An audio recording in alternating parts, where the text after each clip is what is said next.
10 de octubre de 2016, muy buenos días, bienvenidos a su programa Contacto Directo. Hoy son nuestros invitados. Patricio Rivera, ministro coordinador de la política económica.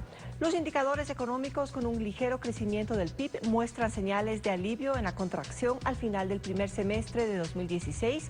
La lectura de todos los indicadores difieren en gobierno y oposición. ¿En dónde está el alivio en el precio del petróleo? Lo revisaremos. También estará con nosotros Joaquín Hernández, rector de la Universidad de Especialidades Espíritu Santo, analista internacional. El Premio Nobel de la Paz al presidente Santos después de que Colombia en plebiscito le dijo no a los acuerdos suscritos en La Habana. ¿Se logra la paz con cualquier acuerdo? Lo analizaremos. Y Eduardo Izurieta, presidente de la Asociación de Empresas de Medicina Prepagada del Ecuador y presidente de Salud S.A. El pago al IES y a la Red Pública de Salud hasta el monto del seguro contratado quiebra a estas empresas. ¿Procede rescindir los contratos sin el pronunciamiento de un juez? Lo examinaremos.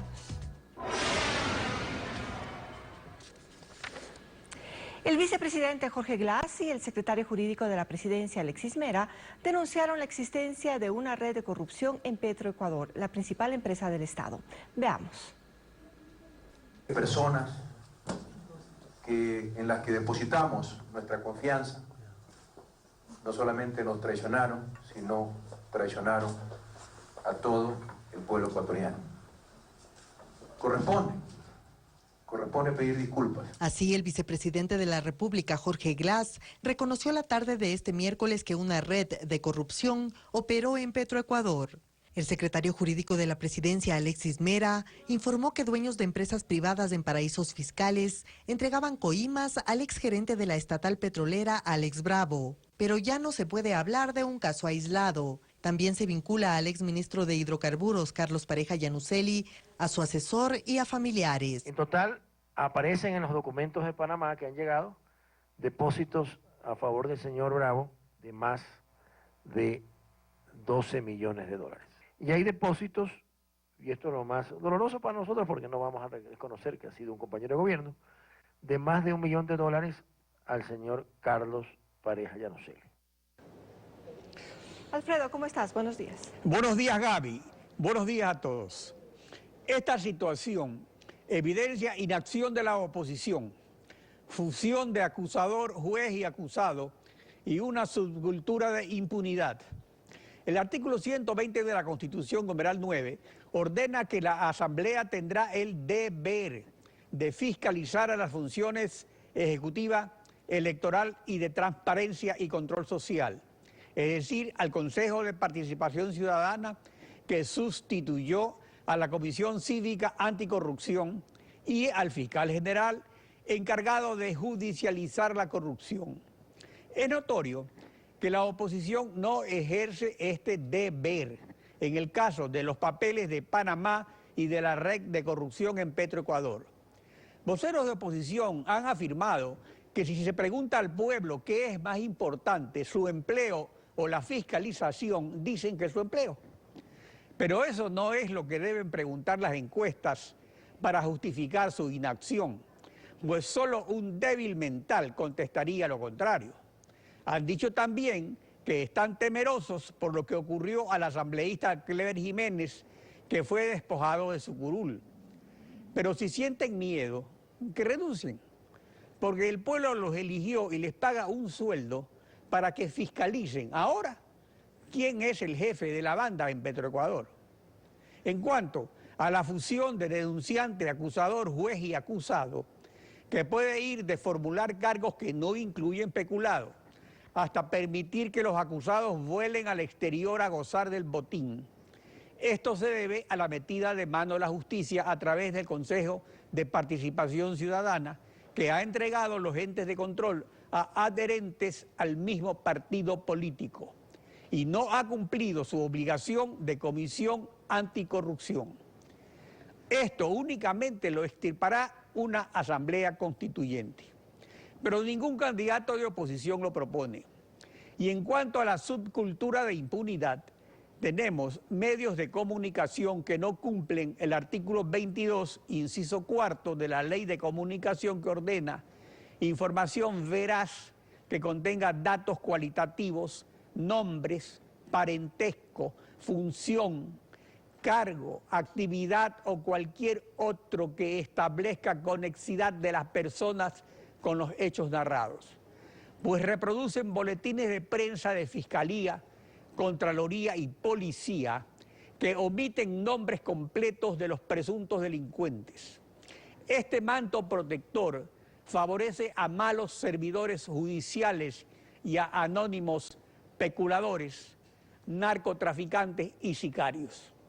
Se cierra así un círculo perverso que elimina el escrutinio público y roba millones de dólares a enfermos, niños y mujeres indefensos. La actualidad, los protagonistas, el análisis y la información. En Contacto Directo.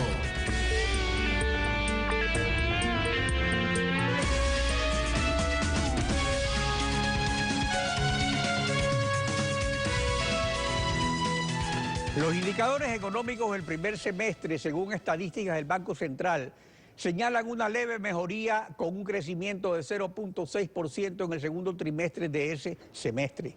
Pero el PIB registra un decrecimiento de 2.2% en el segundo trimestre de 2016 frente a igual periodo de 2015. La lectura de esos resultados no es la misma, por supuesto, en gobierno, oposición y analistas independientes.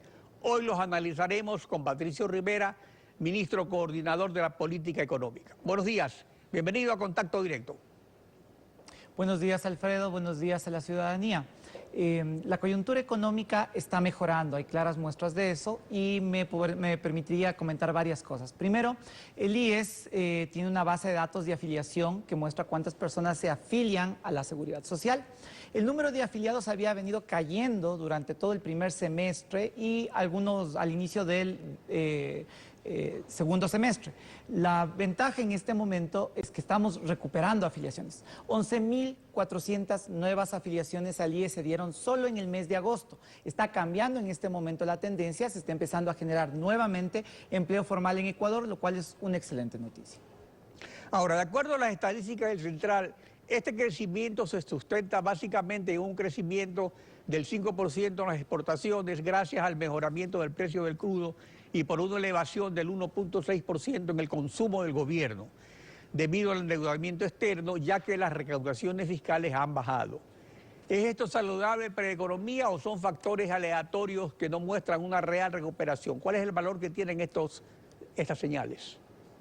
A ver, algunas cosas, Alfredo. Primero, lo que permite que el sector petrolero de la economía tenga un muy buen desempeño es porque cuando se mide el valor agregado del sector petrolero de la economía, lo que se está haciendo básicamente es también medir el neto, es decir, cuánto exportamos menos cuánto importamos en términos de crudo versus derivados. Y la excelente noticia es que ya empezamos a producir nueva energía con las nuevas hidroeléctricas que están inaugurándose durante todo este periodo. Eso solamente da un crecimiento muy importante en el sector, alrededor del 7% de crecimiento solo en ese sector. ¿Pero cuándo comienza esta producción de la energía hidroeléctrica? Empezó desde el segundo trimestre de este año, Alfredo, y está avanzando fuertemente a lo largo del año. Si usted a eso le suma que además estamos teniendo un incremento significativo en sectores como el camarón, en sectores como la educación y salud, son los principales sectores que dan cuenta de esta evolución económica. Respecto a lo que usted decía, usted comentaba hace un instante que la oposición habla de que esto se debe al financiamiento, al endeudamiento. Bueno, primero, no estamos haciendo nada excepcional que no haya estado debidamente programado dentro de los presupuestos públicos. Se está llevando adelante el programa de financiamiento aprobado por la Asamblea Nacional para el Presupuesto General del Estado. Pero además, todo esto es básicamente una estrategia de políticos de oposición en año electoral. ¿Qué es lo que está pasando? De alguna manera, primero nos decían que venía el apocalipsis, que se iba a acabar el mundo, no se les cumplió. Después decían que se iba a demorar la recuperación como 5 o 6 años, tampoco se les cumplió. Entonces ahora tienen un nuevo discurso, que son altos impuestos y endeudamiento público.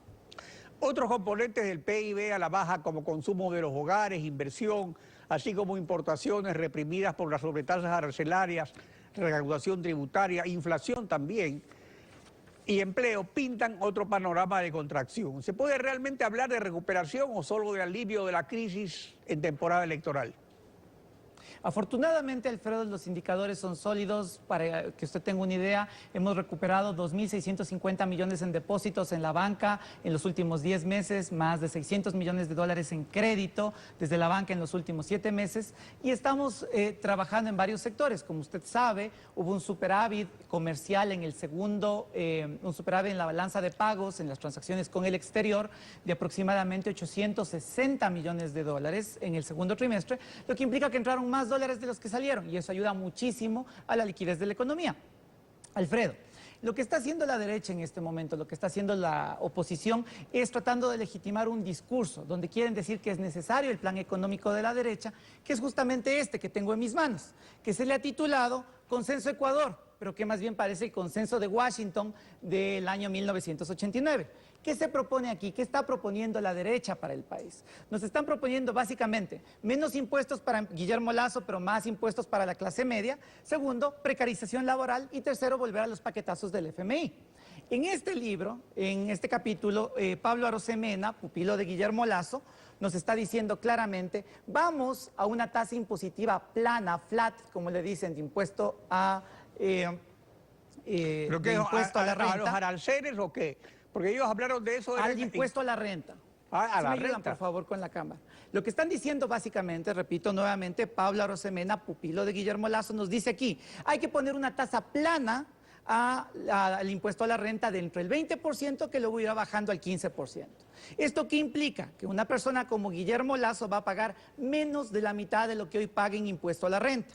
Además, las 3 personas más ricas del Ecuador van a pagar en promedio 2.4 millones menos cada uno por impuesto a la renta. Pero al mismo tiempo nos están diciendo aquí que proponen eliminar las deducciones en educación, alimentación, vivienda, salud, vestimenta, con lo cual la clase media pagaría adicionalmente, o sea, eso es el derecho que tienen las personas en relación de dependencia, esas rebajas.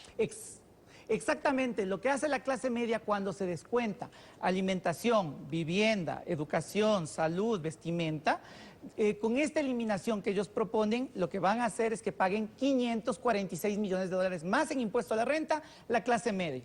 Lo que nos están diciendo básicamente es menos impuestos para los más ricos del país, más impuestos para la clase media para financiarlos.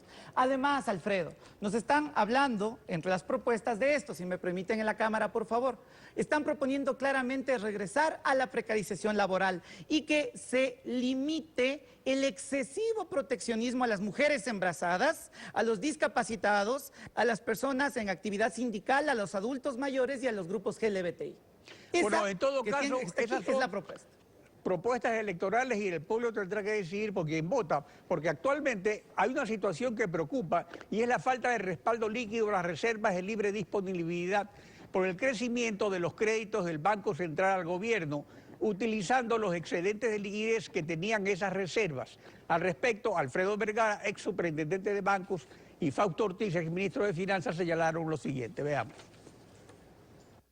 No es del gobierno, esos son depósitos de los bancos y de los sectores, del sector público, sí, entidades, municipios, empresas, Petroecuador, etcétera, etcétera. Eso no es del el IES, también deposita ahí. Eso no es plata del gobierno. La mayor fragilidad que tiene el gobierno es el nivel de reservas internacionales. ¿Por qué tiene tan bajas reservas internacionales? Porque el gobierno está tomando plata en la reserva para financiar al gobierno. Hoy, hace un año, septiembre de 2015, el Banco Central tenía invertido en el gobierno apenas 500 millones de dólares. Hoy, un año después, tiene invertido 4.040 millones de dólares. Ahora, esto indica que se han puesto todos los recursos disponibles al servicio del aparato estatal. ¿Se ha llegado ya al límite o va a continuar esta política? Alfredo, algunas cosas que hay que aclararles a los analistas a los que usted menciona. Primero, es absolutamente normal que los bancos presten y el Banco Central es Banco Central. Si usted revisa cómo funciona el Banco Central de Panamá, se va a dar cuenta que inclusive tiene una actividad comercial mucho más fuerte que el Banco Central del Ecuador. Segundo, si usted analiza cómo funcionan los préstamos de los ministerios, de los bancos centrales a los ministerios de finanzas de los países, va a ver que también es absolutamente normal. En los Estados Unidos, por ejemplo, el Banco de la Reserva Federal, el Banco Central de los Estados Unidos, le presta al Ministerio de Finanzas de los Estados Unidos de tal manera que el 50% del balance del Banco Central de Estados Unidos dólares, por nosotros no emitimos dólares. Por supuesto, permítame, Alfredo. Y lo que tienen básicamente es la mitad del balance básicamente colocado en papeles del Ministerio de Hacienda de los Estados Unidos. En Canadá es el 90%, en Ecuador es apenas el 30%, y como le repetí hace un instante, un caso parecido, Panamá, Pero son el Banco papeles Central de en Panamá Estados Unidos que no pagan el 10% de interés, es interés cero. Avanza un poquito, no son interés cero, Alfredo, sí pagan un interés, y respecto a los intereses quiero hablar un poquito más adelante. Solo dejar esta idea absolutamente clara. Para un caso comparable, el Banco Central de Panamá realiza funciones de banco comercial y hace lo que es lógico, lo que estamos haciendo nosotros. Hay depósitos del sector público, depósitos de las entidades públicas que por ley tienen que estar ahí, que en lugar de estar inmovilizados lo que hacemos es que circulen dentro de la economía para que generen actividad económica y empleo. En lo que ustedes decían, las tasas de interés, Alfredo. Pero no tienen reservas líquidas según las propias estadísticas del Banco Central. O sea, esas reservas están respaldadas por papeles del Ministerio de Finanzas. Están equivocados. La reserva internacional es absolutamente líquida. En este momento son más de 4.000 millones de dólares. Hay más de 2.000 millones adicionales en el fondo de liquidez en el exterior. Así que los analistas en ese caso están equivocados. Respecto a la tasa de interés, Alfredo, el endeudamiento público tiene una tasa de interés promedio del 5.6%. Obviamente, si uno quiere analizar el endeudamiento público, tiene que analizar todo el endeudamiento público, no puede analizar solo las últimas 2 operaciones realizadas luego de un terremoto. Y como es lógico, Alfredo, lo que están tratando de hacer es justificar el regresar al redil del Fondo Monetario, a los paquetazos y a las cartas de intención que se firmaban antes, y es justamente lo que le decía que proponen en este tipo de documentos que presenta la derecha. Ahora, pero para aquí, el en este libro que de todas maneras la tasa de interés, aunque sea promedio, en promedio sea más baja, es lo que es el servicio de la deuda, que es un gasto ordinario. Y entonces va a haber un problema porque en algún momento se está llegando ya al tope que establece el Código Orgánico de Finanzas para la deuda. Para darle gobernabilidad al próximo gobierno, que puede ser de Alianza País, a fin de reperfilar o reestructurar la deuda, o como se quiera llamar, ¿se aumentará por reforma legal el techo de la deuda o se lo mantendrá igual? Alfredo, el endeudamiento público es perfectamente sostenible. Ecuador se encuentra dentro de los promedios de América Latina en términos de endeudamiento público. Estamos llevando adelante un programa de financiamiento absolutamente responsable, porque en Ecuador, además, el endeudamiento público solo puede utilizarse para financiar programas y proyectos de inversión pública, para nada más. El endeudamiento público en Ecuador, de conformidad con el 290, inciso 3 de la Constitución, solo va a programas y proyectos de inversión. Y lo que estamos haciendo es generando proyectos tremendamente rentables, como las hidroeléctricas, que tienen rentabilidad entre el 25 y el 30%. Alfredo, le decía hace un instante que en este libro también escribe, por ejemplo, Mauricio Pozo, que cree que debemos regresar a los paquetazos y a la estructura del Fondo Monetario. Recordemos que Mauricio Pozo, por ejemplo, fue el último ministro que firmó una carta de intención con ese organismo, dándonos un paquetazo en los derivados, comprometiéndose de los derivados de combustibles, diésel, gasolina, gas, y comprometiéndose a congelar, por ejemplo, las pensiones jubilares. ¿Qué está detrás de todo esto entonces, Alfredo? Bueno, que pero están en ya disputa para dos modelos Patricio, porque se nos acabó el tiempo. Como le decía Alfredo, ¿qué está detrás de esto? 2 modelos económicos. Están en disputa un modelo económico que sacó 1.900.000 ecuatorianos de la pobreza versus otro modelo económico, el de la derecha, que sacó 3 millones de ecuatorianos del país después de la crisis bancaria. Quiero invitarle a Alfredo, Alfredo estamos para ante una nueva situación y entonces eso se decidirá en la campaña electoral. ¿Cuáles son los mejores argumentos? Invitarle a Alfredo y la voluntad del pueblo. Patricio Rivera. Gracias, Alfredo. Gracias por acompañarnos. Quiero invitarle para que arme un debate sobre estos temas, para que la ciudadanía aquí en Ecuavisa pueda escuchar sobre las propuestas y sobre el trabajo en materia económica. Así lo haremos. Gaby. En instantes, Joaquín Hernández, rector de la Universidad de Espíritu Santo, analista internacional. El Premio Nobel de la Paz al presidente Santos después de que Colombia en plebiscito le dijo no a los acuerdos. ¿Pensaba Santos más en el premio cuando se apresuró a firmar los acuerdos? Lo analizaremos y ya regresamos.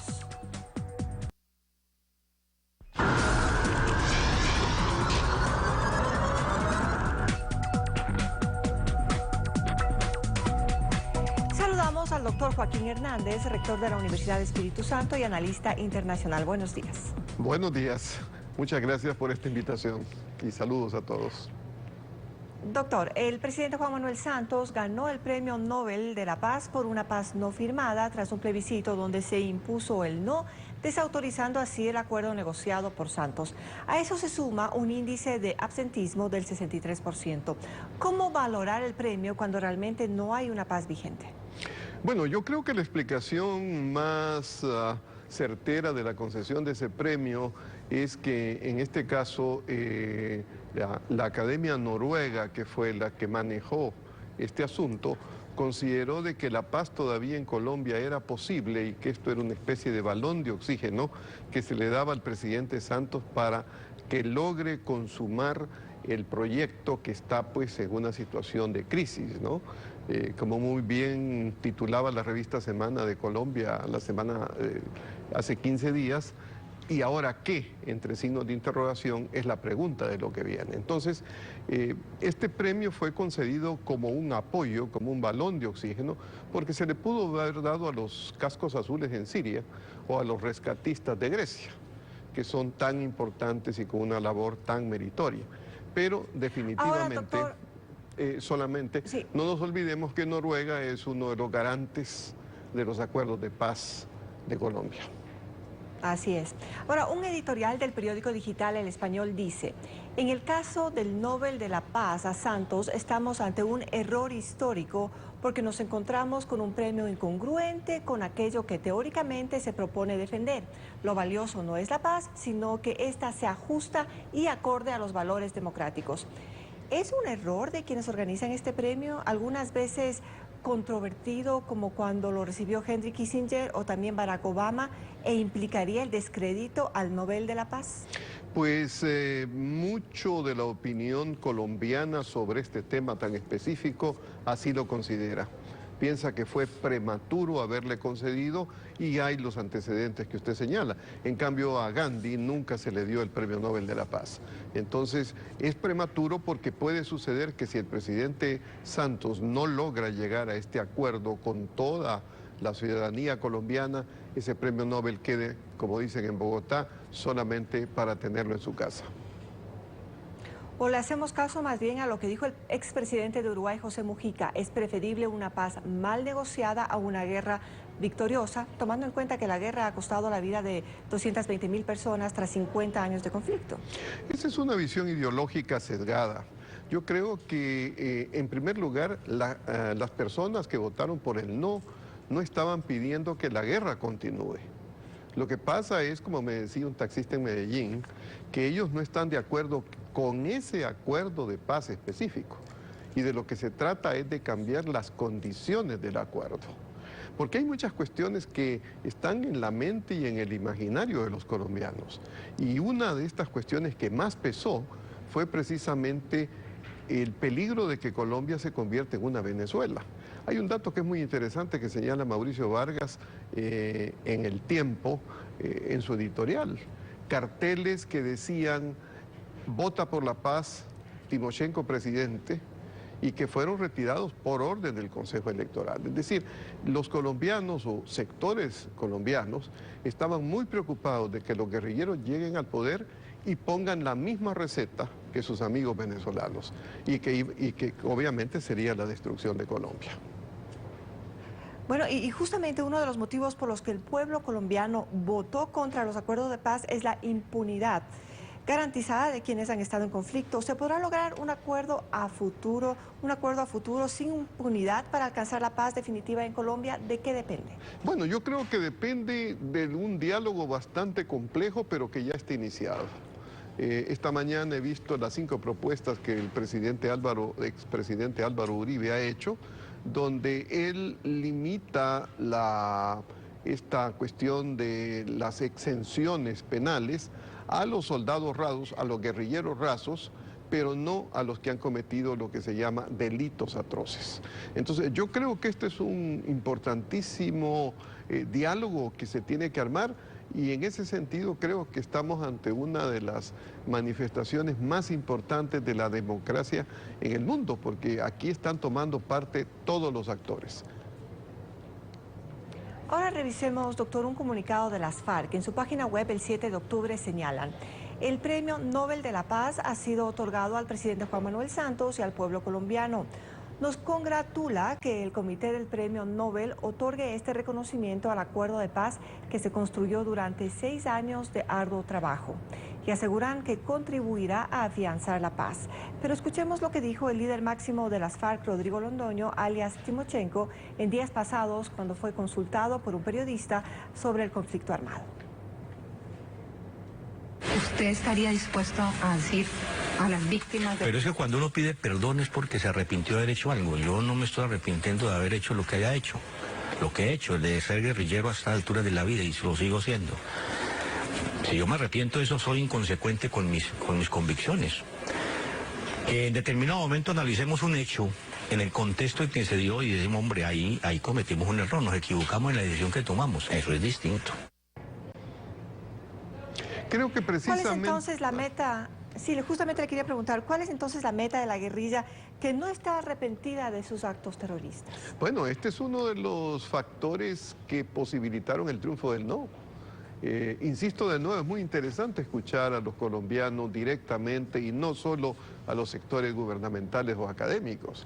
Y lo que me decían es eso, la arrogancia de las FARC, que solo hasta el último momento hicieron ese débil reconocimiento, que no es reconocimiento en definitiva, y que quedó muy mal, porque la gente lo que está pensando es que ellos lo que han descubierto es lo que ya el Foro de Sao Paulo ha planteado. Dejemos las armas y entremos por la vía política a tomar el poder. Y eso despierta enorme preocupación y rechazo por parte de un sector muy importante de colombianos que se manifestó. Y en otro sector que fue el que no se acercó a las elecciones, a la votación, perdón, porque sintió que ahí se estaba jugando algo que no era claro y que les podría perjudicar. Muchísimas gracias a Joaquín Hernández, analista internacional, rector de la Universidad de Espíritu Santo de Guayaquil. Gracias por acompañarnos aquí en Contacto Directo. En breve, Eduardo Izurieta, presidente de la Asociación de Empresas de Medicina Prepagada y presidente de Salud S.A. La discrepancia con el proyecto de ley que regula la medicina prepagada 2 meses después que fue aprobado en la Asamblea, la objeción parcial del presidente ¿agrega realmente un elemento nuevo al proyecto? Lo examinaremos y ya regresamos. Si tengo que elegir entre la paz y lo correcto, elijo lo correcto. Lo dijo Theodore Roosevelt, presidente de Estados Unidos.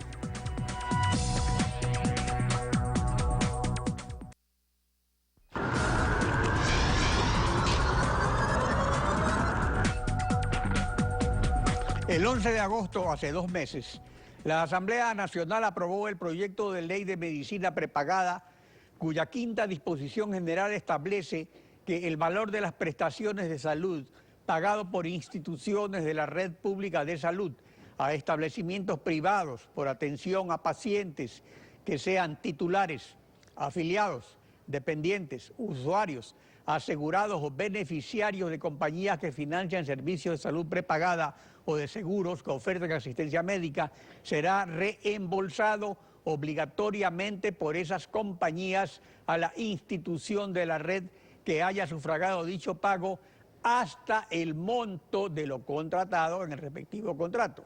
Es decir, que no es verdad que el veto presidencial de manera inconsulta incorpora esta disposición al proyecto.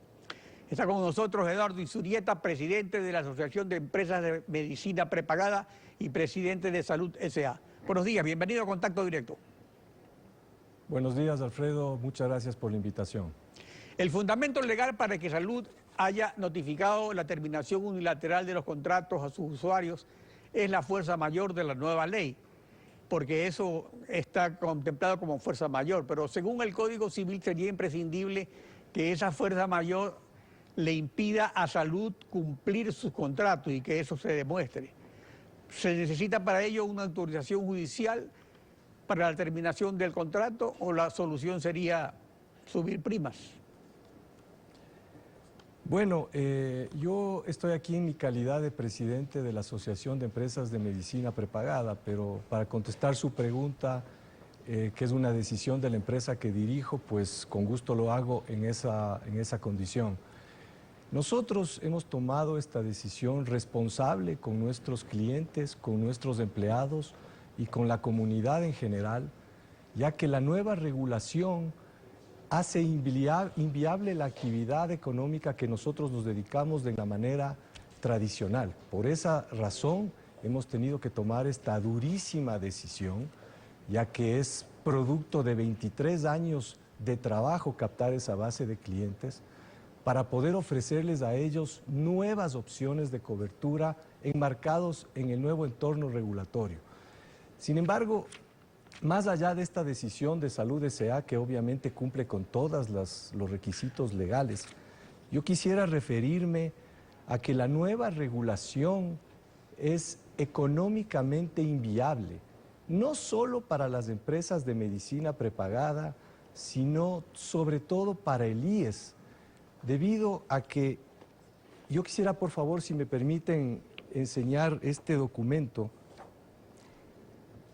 Aquí se puede observar que las utilidades del sector de medicina prepagada en el año 2014 fueron de $12.800.000 y en el año 2015 de $19.200.000. Esta nueva regulación impone a las empresas de medicina prepagada un costo adicional que no estábamos financiando de $71 millones, lo cual genera un déficit de aproximadamente $60 millones que debe ser financiado de alguna manera. Pero la Comisión Legislativa de Salud consultó este proyecto con la asociación que usted preside, la Federación de Seguros Privados, la Federación Médica, las Facultades de Medicina de las Universidades Central, Católica y San Francisco. Porque es que recién se reclama ahora, 2 meses después que se aprobó la ley, si la decisión parcial del presidente no cambia lo aprobado por la Asamblea hace 2 meses. Nosotros hemos venido informando de esto a las autoridades en varias reuniones. Esto no es novedoso. Tal vez es la primera vez que estamos saliendo a los medios a informar sobre esta realidad, pero ya hemos estado nosotros informando a las autoridades sobre esta situación, que insisto, no solamente hace inviable el negocio para las empresas de medicina prepagada, sino para el propio Seguro Social, porque para financiar esta ley, para financiar esos 60 millones de déficit, es necesario hacer un incremento de precios de cuando menos del 60%. Y al hacer este incremento de precios, se van a producir desafiliaciones masivas del sistema. Y cuando esto sucede, toda esa gente que nosotros actualmente cubrimos van a ir al Seguro Social, lo cual va a provocar una catástrofe en la seguridad social porque la demanda va a aumentar mucho más. Ahora, pero siempre llama la atención de que se anuncien que ocurren catástrofes y después felizmente no ocurren, porque lo cierto es que hay 420.000 afiliados al IES que tienen medicina prepagada, porque los servicios médicos del IES son deficientes y por eso el IES deriva pacientes a instituciones privadas. Y de estos 420.000, 112.000 han utilizado al IES. Entonces aquí también hay un problema, es verdad lo que usted dice, lo del cálculo, pero ¿hay alguna disposición legal que exonere a las compañías privadas de pagar al IES el monto prepagado? Porque esto sería como una especie de subsidio que están recibiendo, digamos. Nosotros ahorramos al IES cerca de $300 millones por todas las atenciones que las personas se realizan a través nuestro a pesar de tener la seguridad social de manera obligatoria. Estas prestaciones no son atendidas por nosotros y no por la seguridad social, a pesar de que los clientes tienen el derecho de hacerlo. Entonces, ese subsidio al que usted se refiere podría verse de una manera diferente, porque nosotros somos quienes les estamos ahorrando a las empresas, al IES, aproximadamente $300 millones por las atenciones que, repito, se realizan estas personas sin demandar al Seguro Social. Los asegurados que pagan los seguros, digamos. Claro, los afiliados pagan una cobertura y ese comportamiento genera un precio y en ese precio no constan los costos adicionales que esta nueva regulación implica. Ahora, respecto a las cifras utilizadas en la Comisión Legislativa, La asambleísta Pamela Falconi, ponente del proyecto, precisó lo siguiente respecto a las utilidades. Veamos.